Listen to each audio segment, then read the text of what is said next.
Bienvenue dans Pêche Passion. Jean-Marc Lombard nous initie à une nouvelle technique pour pêcher le sandre, la pêche à la mouche au moyen de boobies, leurre aux grands yeux de polystyrène expansé. La recette de la semaine, à la fois raffinée et pas trop difficile à réaliser, les raviolis croustillants de langoustine accompagnés d'une petite vinaigrette délicieusement parfumée au basilic frais ciselé.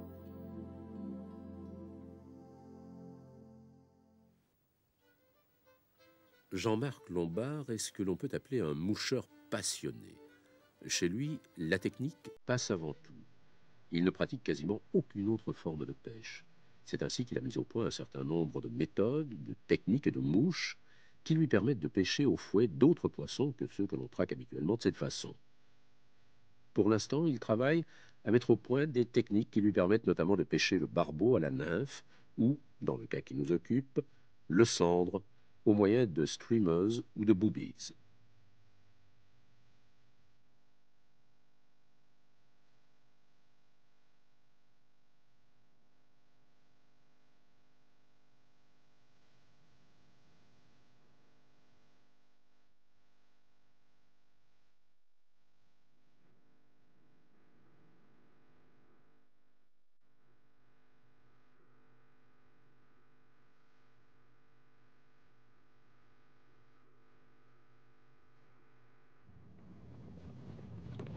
Alors nous voici au bord de la Saône, côté Pire, car la Saône n'a pas une rive droite et une rive gauche, mais une rive Pire et une rive Aume. Ça vient du fait qu'elle est la frontière naturelle entre les deux Bourgognes, et que nous avions autrefois d'un côté le royaume de France, côté Aume pour royaume, et de l'autre côté le côté Pire pour empire, le Saint-Empire romain germanique. Alors nous sommes donc sur le côté Pire.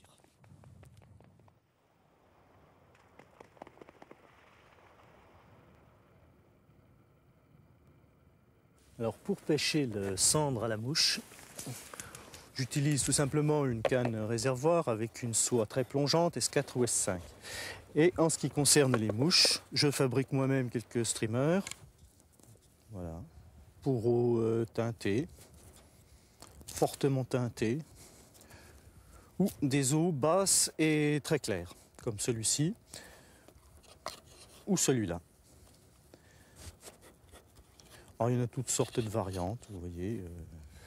Tiens, celui-ci est un streamer cassé.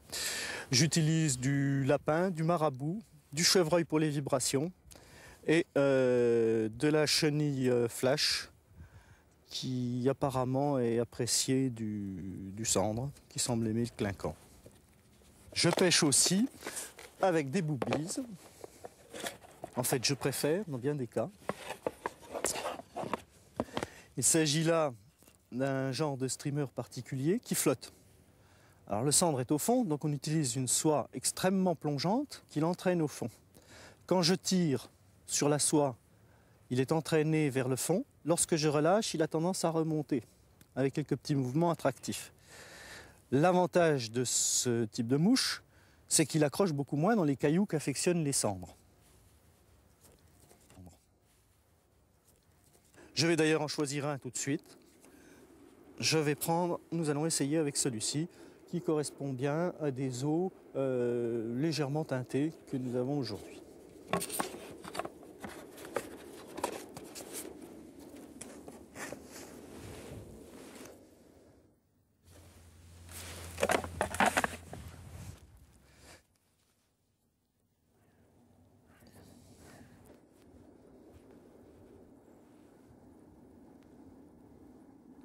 Alors voici un outil indispensable, le coupe-fil, qui nous permet d'avoir des finitions propres.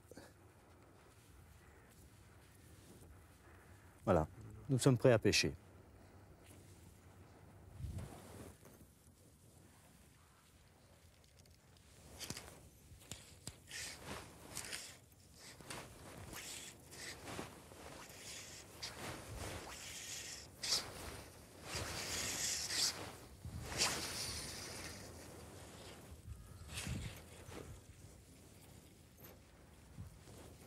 Alors le milieu est un peu encombré, c'est pas toujours très facile.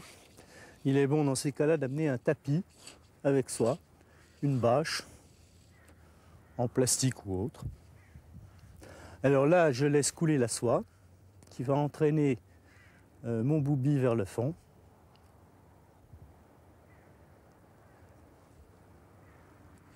Alors cette soie, c'est pratiquement du plomb.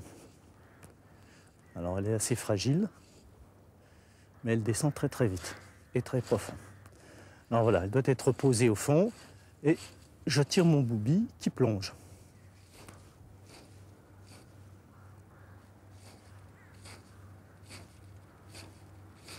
Pour le cendre, j'aime bien faire des petites tractions très sèches et de petite amplitude. Mais il n'est pas mauvais non plus de varier, notamment par des accélérations, surtout si on a remarqué une petite touche.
Alors je plonge la canne dans l'eau, légèrement, très légèrement de biais par rapport à l'axe de la soie. Alors la canne est dans l'eau parce que si je la lève, ma soie va faire un ventre qui va amortir les touches que je ne sentirai pas et surtout, plus grave, qui m'empêchera de ferrer efficacement. Si j'essaie de ferrer avec la canne, j'arriverai à la rigueur à casser la canne en ferrant très fort, mais j'arriverai certainement pas à ferrer un poisson. Tandis qu'en gardant la pointe de mon sion dans l'eau, je suis quasiment dans l'axe de la soie, je sens les petites tirées qui me permettent à ce moment-là éventuellement de faire une petite accélération des tractions pour exciter le groupe de cendres qui s'y intéresse. Et le ferrage se fait brutalement avec la soie. Là, le poisson est pendu. Alors, la canne est légèrement de biais, comme je le disais, parce qu'en cas d'attaque violente, il faut que la canne encaisse le choc, de manière à ne pas casser le bas de ligne. Si j'étais vraiment à 100% dans l'axe de la canne, évident qu'il n'y aurait aucune élasticité, et qu'à ce moment-là, c'est le bas de ligne qui casserait.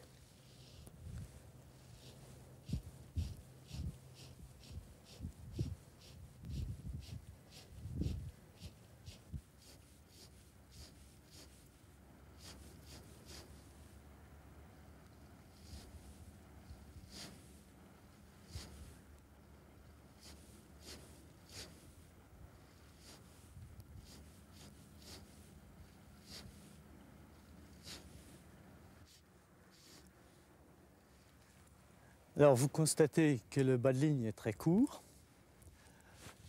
et la nage de mon boubi, puisqu'il s'agit là d'un boubi et non d'un streamer, regardez la souplesse, hein, le mouvement, même arrêté, il y a encore des petits mouvements qui se produisent dedans. Donc il y a un effet de vie que je recherche par l'emploi du marabout et du lapin, et un effet de vibration lorsque j'effectue des tractions qui, lui, est obtenu avec les poils de chevreuil, orange que vous voyez du côté de la tête.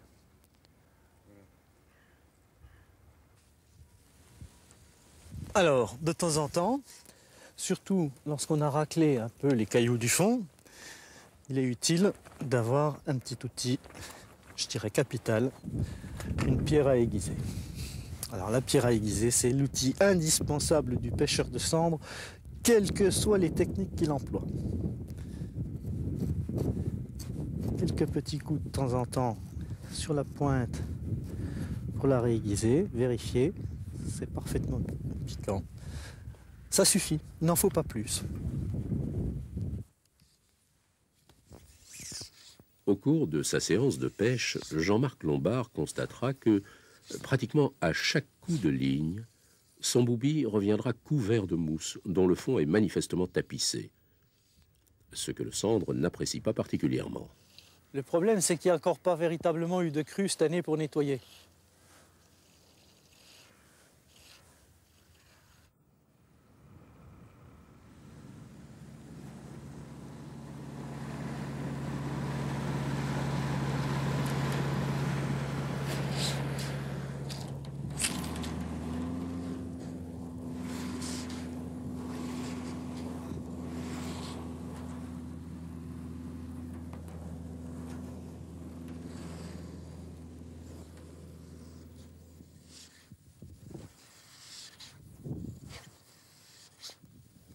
N'enregistrant aucune attaque sur le poste qu'il prospecte, Jean-Marc Lombard va tenter de découvrir l'endroit où se cantonnent les cendres.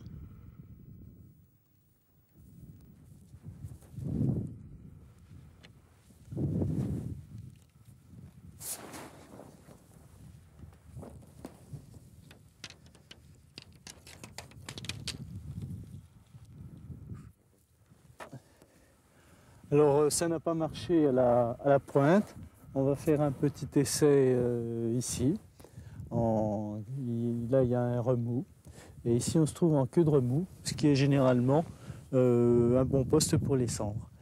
Les cendres aiment bien les queues de remous, c'est une généralité à retenir. Allons-y.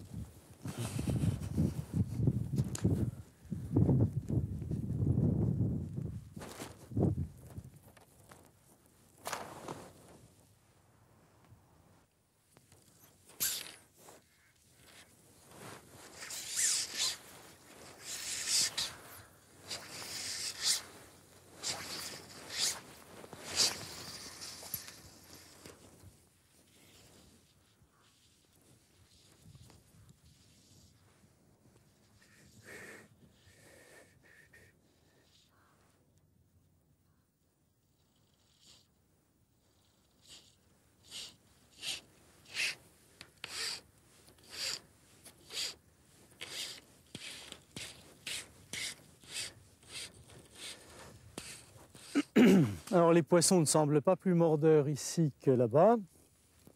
Je vais faire peut-être encore un petit essai près de la passerelle.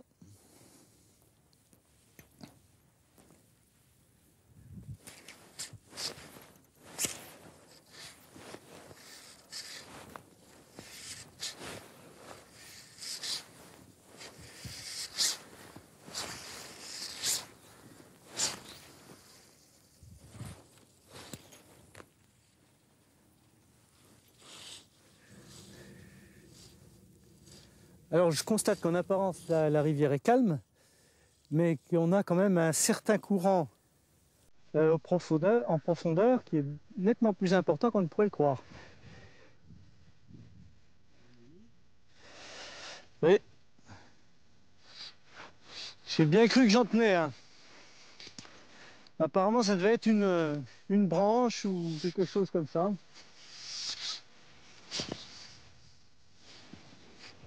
La technique de pêche aux cendres que Jean-Marc Lombard vous a dévoilée et qu'il travaille à mettre au point est sans doute appelée à connaître d'ici peu un succès considérable.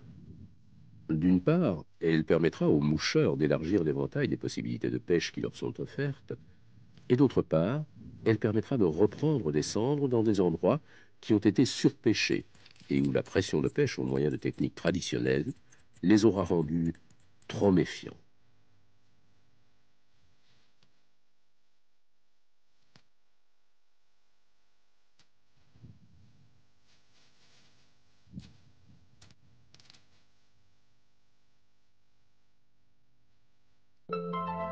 Éric Brionnaise, du restaurant Les Trois Ducs à Des près de Dijon, vous propose une préparation superbe de raviolis de langoustine, mais qui peut facilement être adaptée aux gambas et aux scampis. Bonjour, je suis Éric Brionnaise du restaurant Les Trois Ducs à Des, qui se trouve à côté de Dijon. Je vous propose aujourd'hui comme recette des raviolis croustillants de langoustine et vinaigrette au basilic. Donc, cette recette est composée de langoustine, pâte à ravioles, échalotes, basilic, poivron rouge, courgettes, huile d'olive, vinaigre et un jaune d'œuf. Donc je vais en premier prendre les courgettes, le poivron et une échalote et je vais couper grossièrement et par la suite je les passerai au cutter.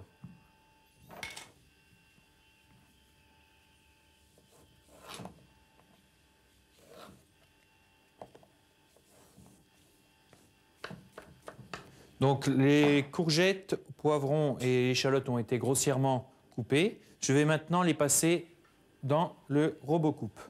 Voilà.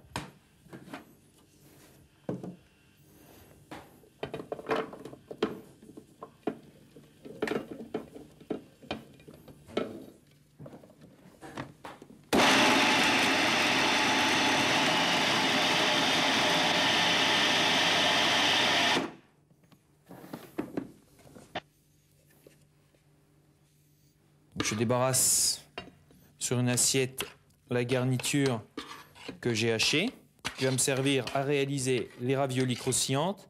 Et avec le surplus, je ferai une petite ratatouille au basilic.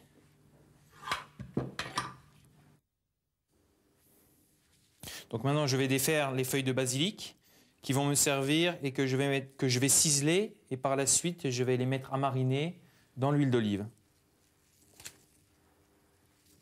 Donc maintenant, je vais faire revenir ma garniture que j'ai passée au cutter tout à l'heure avec l'huile d'olive au basilic. Voilà.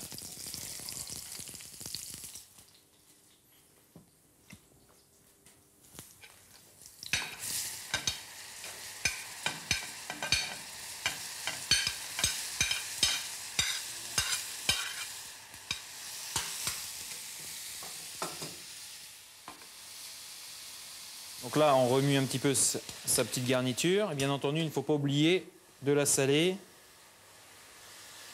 et de la poivrer. Voilà. Donc on va la laisser suer 3-4 minutes. Là. Donc on va défaire les langoustines maintenant.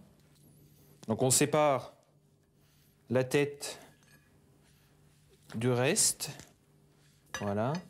Donc les têtes de langoustine, vous pouvez bien entendu les utiliser pour réaliser une autre recette, par exemple pour faire un petit fumet de poisson, qui peut être très sympathique pour le plat qui peut suivre cette entrée. Donc, vous avez vu, mes langoustines sont d'une belle grosseur. Voilà.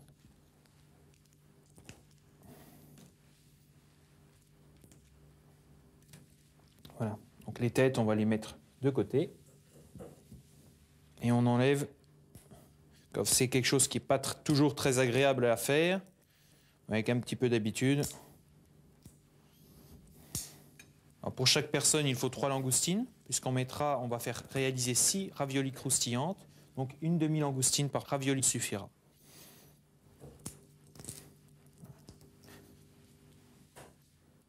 Maintenant, on va commencer à réaliser les raviolis. Donc j'ai mes langoustines que j'ai défaites. Donc je les défais en deux, ce qui va nous faire 6 demi-langoustines. Voilà. Ceci. Ensuite, vous prenez les feuilles de ravioles, donc qu'on trouve dans les magasins chinois, vietnamiens. Donc il n'y a aucun problème pour s'approvisionner à ce produit-là. Voilà. On va en étaler 6, donc pour une personne.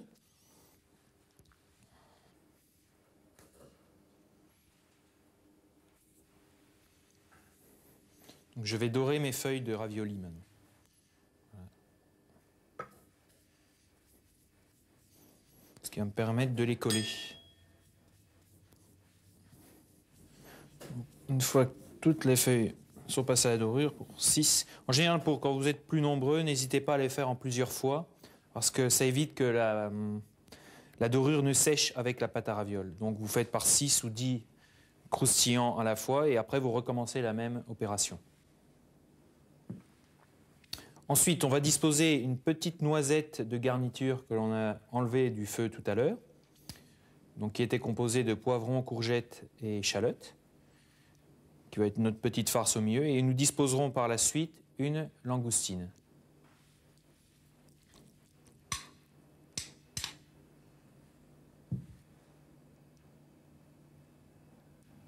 Voilà. Le reste de farce, on l'utilisera pour terminer l'assiette tout à l'heure. Ensuite, on dispose donc notre demi-langoustine au centre. Une fois qu'on les a bien disposées, il ne faut pas oublier de légèrement les saler et les poivrer. Donc maintenant, on va les replier. Donc on a des tout petits baluchons. Voilà, bien pincer la pointe. Donc, je mets mes raviolis sur une assiette. Je vais les mettre par la suite une dizaine de minutes au réfrigérateur pour qu'elles durcissent un petit peu. Maintenant, on va terminer la vinaigrette au basilic. Donc, le basilic à mariner depuis tout à l'heure avec huile d'olive. Je vais y ajouter le sel, le poivre et du vinaigre de vin.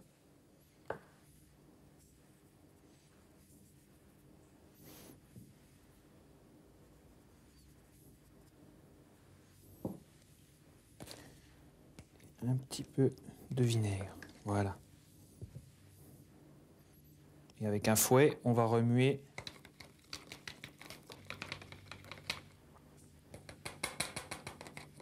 Voilà, je ramène mes langoustines, donc mes croustillants de langoustines que j'ai mis une dizaine de minutes au réfrigérateur, ce qui a permis de les durcir. Et maintenant, on va les passer à la friteuse. Donc, là, on obtient une couleur brune, donc là, les langoustines sont parfaites. Et vous avez remarqué, elles ont bien tenu grâce à la dorure qui a permis de bien pincer la pâte à ravioles. Je vais les mettre à égoutter sur une assiette avec du papier absorbant pour enlever l'excédent de gras. Voilà, mes raviolis croustillantes. Donc, on leur remet un petit peu d'assaisonnement, sel et poivre. Et nous allons maintenant dresser l'assiette puisque le plat est terminé.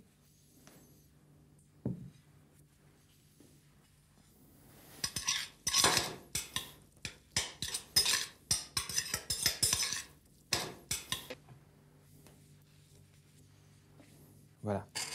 Donc, notre garniture que nous avons laissée sur le coin du feu va nous servir à faire notre assiette également.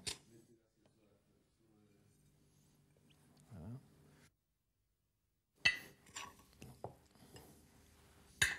Donc, je garnis mon petit cercle avec la garniture de tout à l'heure, qui est encore tiède.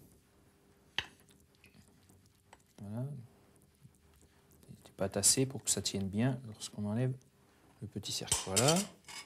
On va disposer nos raviolis croustillantes autour de l'assiette. Donc 6 par personne. Donc je vais disposer mon filet de vinaigrette au basilic tout autour de l'assiette. Un petit filet. Et on va disposer une tête de langoustine de tout à l'heure qui va nous servir pour la décoration. Voilà.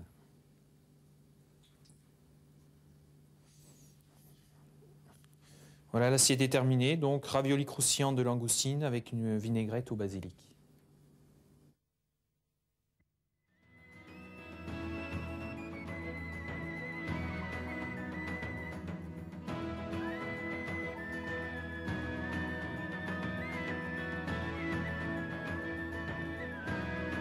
La semaine prochaine, Pêche Passion partira pêcher le brochet en compagnie de Monsieur Mousseux, le dynamique président de la Fédération du Loiret. 76 ans passés et un enthousiasme de jeune homme. Comme lui, gardons la pêche.